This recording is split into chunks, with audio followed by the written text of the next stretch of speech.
ছেড়ে দিন না প্লিজ, ব্যথা পাচ্ছি তো।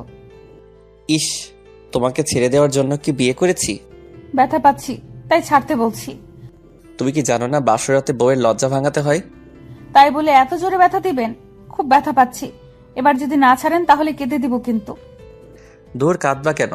আমি তোমাকে কিছুই করলাম না, শুধু হাত ধরাতে ব্যথা ব্যথা বলে চিৎকার দিচ্ছ। যখন টিপে দিব তখন কি করবা? টিপে দিব মানে? তুমি কি কিছুই বোঝো না?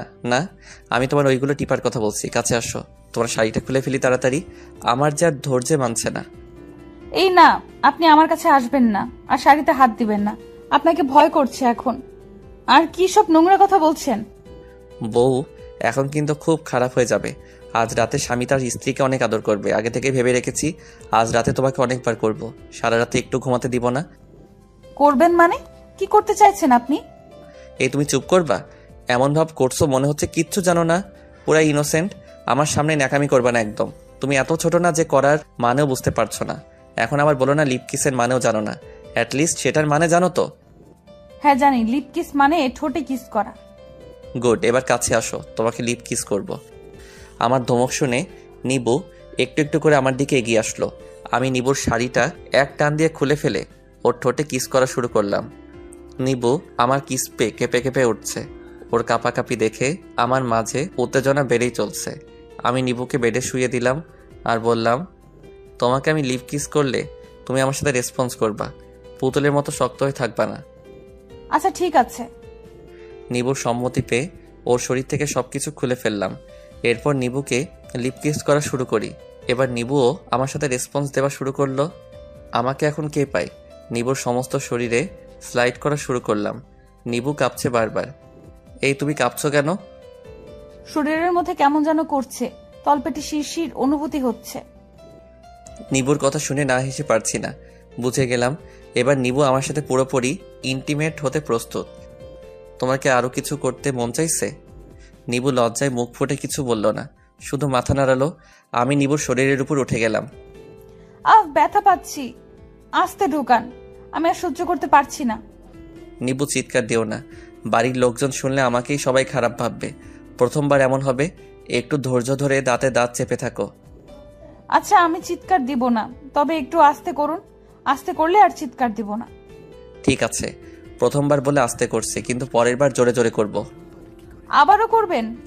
হ্যাঁ করব তো, আগেই তো বললাম তোমাকে আজ রাতে কয়েকবার করব জান। তাহলে আজ রাতে আমি মরে যাব, আর বাঁচবো না। কিচ্ছু হবে না তোমার, আমি আছি তো তোমার সাথে। কিছু সময় পর আমার দম ফুরিয়ে গেল। আমি আমার শরীরের সমস্ত ভার নিবুর উপর ছেড়ে দিলাম। এবার চলুন আমি আপনাদের বলি কি করে আমার আর নিবুর বিয়েটা হলো। আমি ফারহান আহমেদ, লেখাপড়া শেষ করে একটা কোম্পানিতে জব নিলাম। জব নেওয়ার পর বাবা মা বিয়ের জন্য প্রচণ্ড চাপ দিচ্ছে, কিন্তু আমার কোনো মেয়েই পছন্দ হয় না, কারণ মেয়েদের আমার একদম বিশ্বাস হয় না। এরপর কিছু কাহিনী না হয় নিবুর মুখেই শুনে নিন। আমি নুসরাত জাহান নিবু, এবার অনার্স দ্বিতীয় বর্ষে পড়ি। আমার ভার্সিটি লাইফের বেস্ট ফ্রেন্ড হলো ফারিন। ক্লাসে বসে আছি, ফারিন আমার পাশে বসে বলল, তোকে একটা কথা বলবো? বল। আমার ভাইয়াকে বিয়ে করাতে চাচ্ছি, কিন্তু কিছুতেই বিয়ে করতে রাজি হচ্ছে না। ভাইয়া কোনো মেয়েকে বিশ্বাস করে না, সব মেয়েরা নাকি চিটিংবাজ ঠকবাজ হয়। এখন আমি কি করব বল? তুই আমার ভাইয়ের সাথে প্রেম করবি আর ভাইয়াকে বিয়ে করবি। তোকে আমার ভাবি হিসেবে অনেক পছন্দ হয়। তোর মাথা খারাপ হয়ে গেছে? আমি কেন ছেলের সাথে প্রেম করতে যাব? কারণ আমার বাবা মা আমাকে সব ধরনের স্বাধীনতা দিলেও প্রেম করার স্বাধীনতা দেয়নি। তবে তোর ভাইয়ের জন্য আমি ভালো মেয়ে খুঁজে দিতে পারি। না মানে তুই যদি চাস। কিন্তু ভাবি হিসেবে যে তোকেই আমার পছন্দ হয়, তোকে ভাবি বানাতে চাই। একটা কাজ কর, তুই আমার সাথে আমাদের বাড়িতে চল। তোকে দেখলে ভাইয়ার হয়তো মনটা ঘুরতেও পারে। না, আমি তোর সাথে তোদের বাড়িতে যাব না, ক্ষমা কর আমাকে। কিন্তু ফারিন আমার কোনো কথা শুনলো না। ও আমাকে টানতে টানতে একটা রিকশায় তুললো, ওদের বাড়ি নিয়ে যাবে। আমি বারবার বলেছি যাব না ওর সাথে, কিন্তু মেয়েটা নাছুর বান্দা ওদের বাড়িতে নিয়েই আসলো। ফারিন ওদের দরজায় দাঁড়িয়ে বারবার কলিং বেল বাজাচ্ছে, কিন্তু দরজায় কেউ খুলছে না। একটু পর একটা ছেলে এসে দরজা খুলে দিল।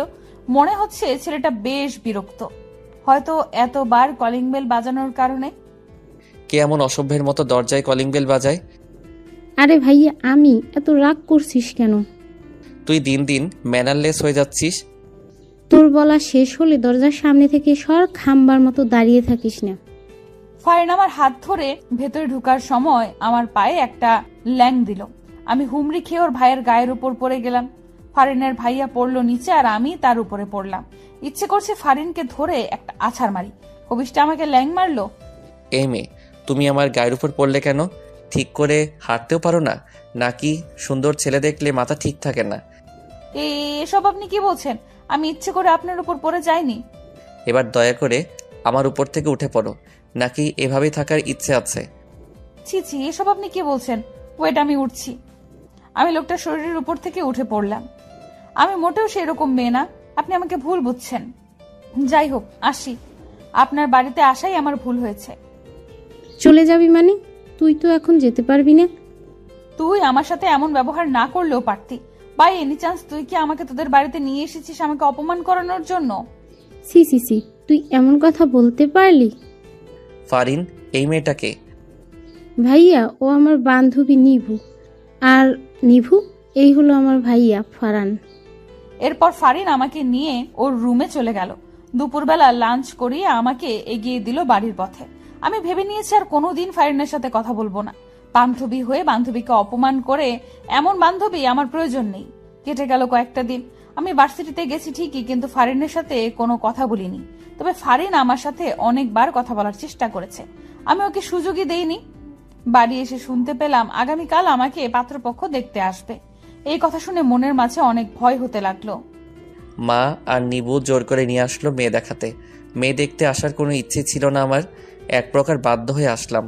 মা আর নিবু মেয়ের বাড়ির সবার সাথে হেসে হেসে কথা বলছে। মনে হচ্ছে কত দিনের চেনা তারা।